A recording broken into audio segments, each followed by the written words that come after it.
Oke, Assalamualaikum warahmatullahi wabarakatuh. Perkenalkan, nama saya Zahra Ifani Fasya, NIM 1833002.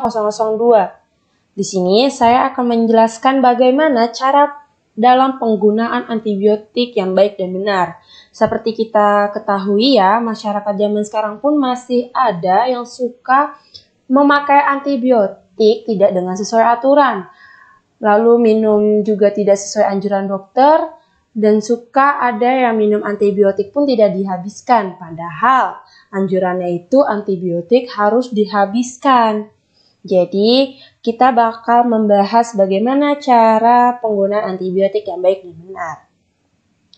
Masuk ke dalam pengertian antibiotik sendiri, antibiotik ini adalah kelompok obat yang digunakan untuk mengatasi dan mencegah infeksi bakteri. Obat ini bekerja dengan cara membunuh dan menghentikan bakteri berkembang biak di dalam tubuh. Antibiotik tidak dapat digunakan untuk mengatasi infeksi akibat virus seperti flu. Pemilihan jenis antibiotik. Pilihan antibiotik tergantung pada infeksi, apa yang dialami seorang, dan bakteri atau parasit yang dianggap dokter sebagai penyebab infeksi. Sebab, tiap antibiotik hanya efektif untuk melawan bakteri atau parasit tertentu. Misalnya, ketika Anda terkena radang paru-paru atau pneumonia, dokter atau ahli medis dapat memberitahu jenis bakteri yang biasanya menjadi penyebab kondisi tersebut. Selain menentukan antibiotik mana yang cocok, dokter juga tahu pasti mengenai dosis dan frekuensi yang cocok, sesuai dengan kondisi kesehatan pasien. Oleh karena itu, pemberian antibiotik perlu pertimbangan beberapa faktor. Sangat tidak dianjurkan untuk menggunakan antibiotik berdasarkan inisiatif sendiri. Tanpa pengetahuan medis yang lengkap, resiko keliru dalam menggunakan antibiotik sangat tinggi. Mengonsumsi antibiotik yang salah baik dari segi jenis, dosis, dan frekuensi dapat mengakibatkan bakteri menjadi resisten. Resisten ini berarti bakteri tersebut beradaptasi dan berubah menjadi kebal terhadap antibiotik yang dulu mampu memusnahkannya. Hal ini sering terjadi akibat penyalahgunaan antibiotik. Ada anggapan bahwa antibiotik alami memiliki efektivitas dan keamanan yang sama atau bahkan lebih baik dengan obat antibiotik. Namun, hal ini sebaiknya dikonsultasikan terlebih dahulu ke dokter. Tubuh yang terinfeksi oleh bakteri yang resisten terhadap antibiotik lebih sulit pulih dan dapat diobati. Infeksi itu pun lebih mudah berkembang dan menyebabkan berbagai komplikasi. Lalu, bagaimana ya cara aturan minum antibiotik yang benar? Di sini penting untuk kita mengikuti aturan minum antibiotik sesuai anjuran dokter. Berikut adalah hal-hal yang harus diperhatikan dalam aturan minum antibiotik. Yang pertama, selalu minum antibiotik sesuai anjuran dokter. Yang kedua, selalu beli sejumlah obat antibiotik sesuai yang diresepkan dokter. Jangan lebih dan jangan kurang. Lalu yang ketiga, selalu habiskan antibiotik sesuai anjuran resep. Bahkan jika Anda sudah merasa lebih baik kondisinya. Lalu yang keempat, selalu konsumsi obat antibiotik tepat waktu dan tepat dosis. Yang kelima, jangan melewatkan dosis. Yang keenam, jangan menyimpan obat antibiotik untuk berjaga-jaga ke depannya apabila ada tanda penyakit kambuh. Lalu yang ketujuh, jangan asal memberikan antibiotik atau jangan asal memberikan atau menyediakan antibiotik pada orang lain. Yang kedelapan, jangan minum obat antibiotik yang diresepkan dokter untuk orang lain. Lalu yang kesembilan, selalu beritahu dokter apabila Anda minum obat atau vitamin lain saat diresepkan dokter. Pada dasarnya, infeksi yang tergolong ringan dapat pulih dengan sendirinya, sehingga memberikan antibiotik dirasa tidak perlu.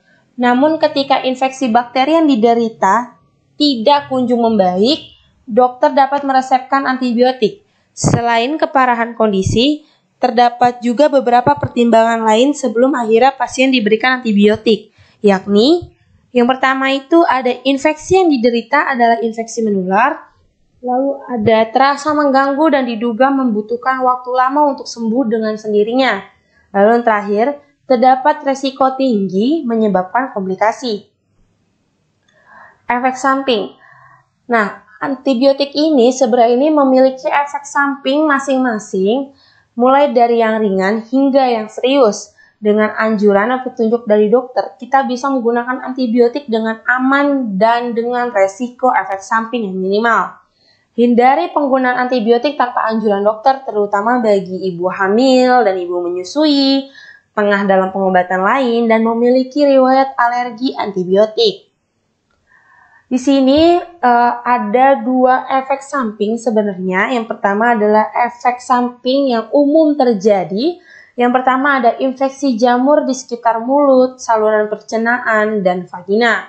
Lalu yang kedua ada diare, ketiga ada muntah, dan keempat ada mual.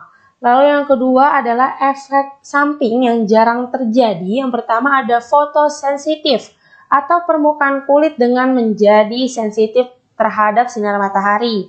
Yang kedua ada gangguan pendengaran, yang ketiga ada pembentukan batu ginjal, yang keempat adalah kelainan darah termasuk gangguan pembekuan darah. Interaksi dengan obat lain. Setiap obat termasuk antibiotik berpotensi mengganggu kinerja obat lain. Salah satu alasan mengapa pengguna antibiotik sebaiknya berdasarkan petunjuk dokter adalah supaya kita tetap aman saat mengonsumsi antibiotik dengan obat lain. Antibiotik jenis tertentu dapat mengganggu kinerja pil kontrasepsi atau pil KB. Jika Anda mengalami diare atau muntah ketika mengonsumsi antibiotik, maka kemungkinan obat lain seperti pil KB tidak terserap dengan baik.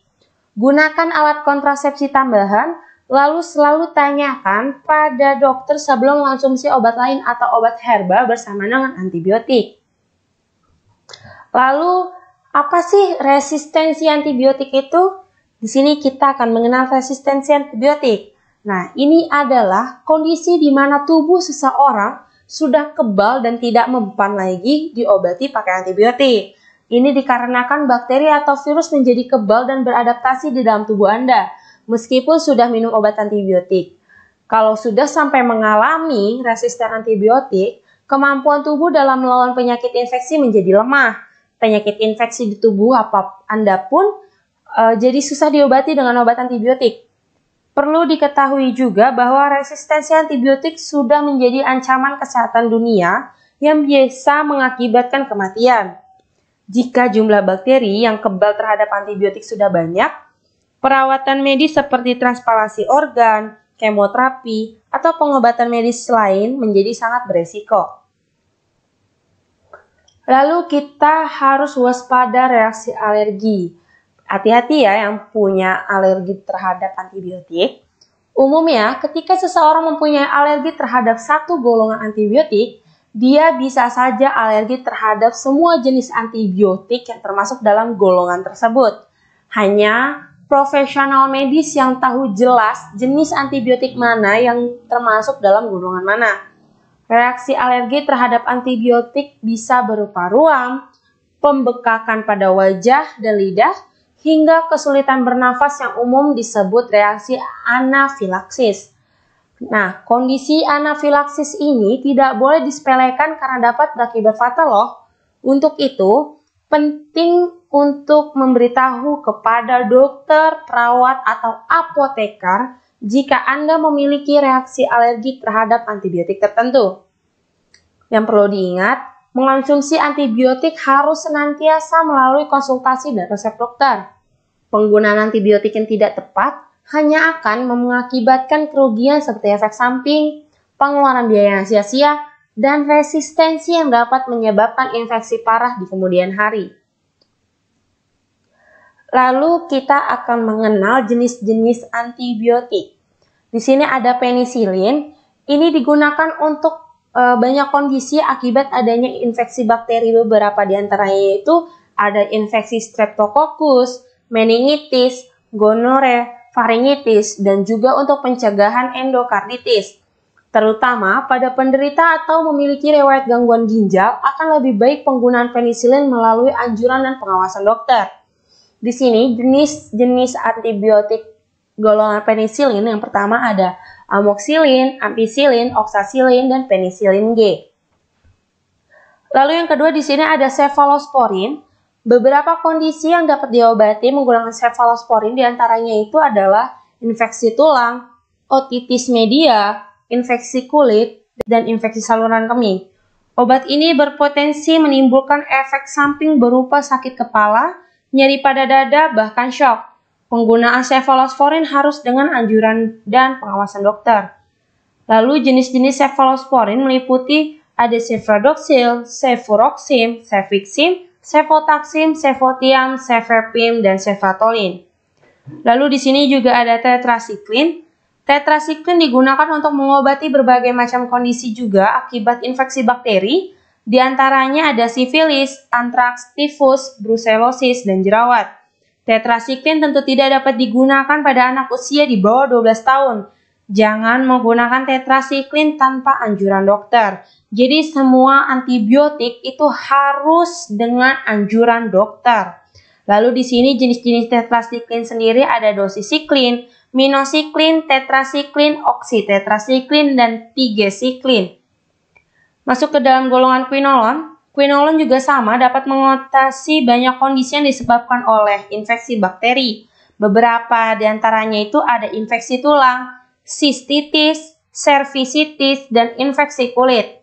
Penggunaan quinolon dapat menimbulkan efek samping berupa gangguan pada sistem saraf pusat. Maka dari itu, jangan gunakan obat ini tanpa anjuran dokter. Lalu jenis-jenis quinolon ada oflofaxacin, ciprofloxacin, levofloxacin, moxifloxacin, dan norfloxacin. Lalu masuk ke antibiotik alami. Jadi selain obat antibiotik yang tadi saya sebutkan, sebenarnya masih ada lagi golongan-golongan antibiotiknya. Tapi saya kasih tahu segitu yang familiar biasa diberikan dokter. Lalu kita masuk ke dalam antibiotik alami. Ini juga biasa digunakan oleh masyarakat sekitar. Yang pertama ada madu manuka, yang kedua ada ekstrak bawang putih, yang ketiga ada jahe, yang keempat ada cangkeh, dan kelima ada kayu manis. Jadi ini adalah yang biasa digunakan oleh masyarakat sekitar jika dia hanya merasa belum membutuhkan antibiotik atau dia tidak ingin minum obat-obatan dulu, jadi dia bisa meminum obat-obat ini. Oke, terima kasih. Sekian itu saja yang dapat saya sampaikan. Semoga ilmu yang dapat saya sampaikan memberikan wawasan luas terhadap masyarakat sekarang dalam bagaimana cara penggunaan antibiotik yang baik dan benar. Jadi kalian bisa tahu bagaimana cara menggunakan antibiotik yang benar, lalu kalian juga tahu resikonya seperti apa jika kita tidak minum antibiotik yang benar. Lalu juga ada efek samping dan alergi terhadap antibiotik. Jadi kalian insya Allah semuanya tahu bagaimana cara penggunaan antibiotik yang baik dan benar. Oke, kurang lebihnya saya mohon maaf. Wassalamualaikum warahmatullahi wabarakatuh.